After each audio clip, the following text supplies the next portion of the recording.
वह बढ़ती हुई लगी और धीरे धीरे सुकुमार अंगों वाली वह विधित हो गई और जिसके माध्यम से सुंदर और जितवर और भाग्य के थे जो कि करवन की प्रतिमा के समान दिखाई करते थे और लोग उसे देख करके यही समझते थे कि कोई यह देव कन्या है। कमल के समान विशाल नेत्र वाली एक तेज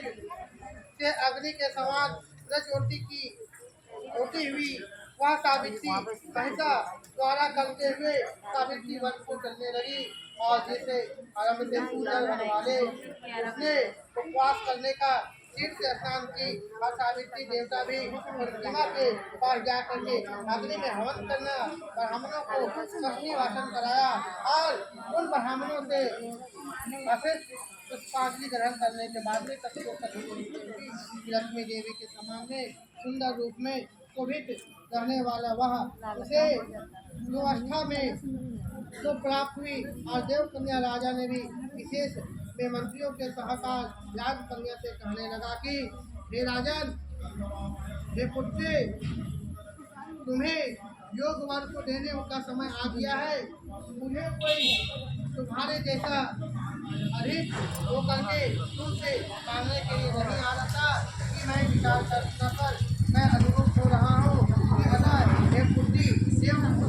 देवताओं का निकट में किस तरह निकट से हुआ है वैसे मैं तुम करो कि मैं धर्म शास्त्रों में पढ़ा और सुना भी है कि यदि पिता के गृह में रहती हुई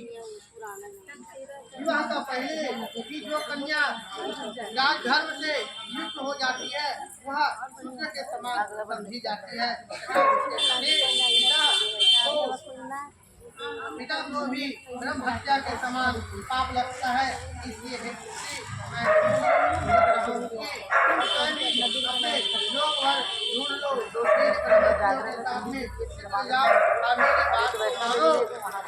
और पहुँच करके माननीय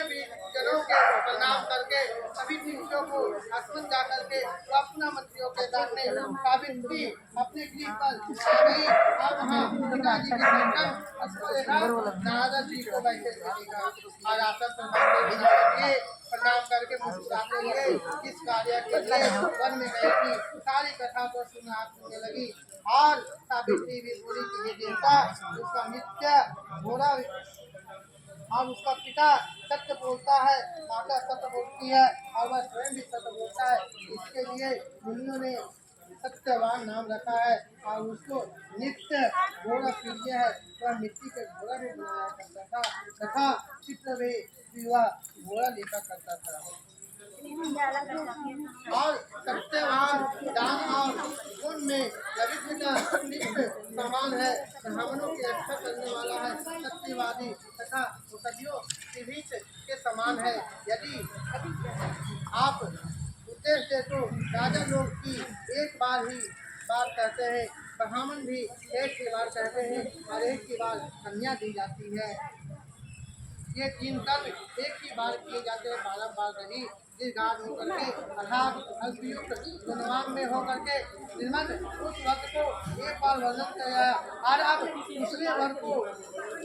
वर्णन नहीं करूँगा कि पहले मन में निश्चय करने के बाद में उसी वाणी द्वारा प्रकट किया हुआ है किया जाता है। ऐसा कह करके नारद जी आकाश मार्ग में स्वर्ग लोक को चले गए और इसके बाद राजा ने भी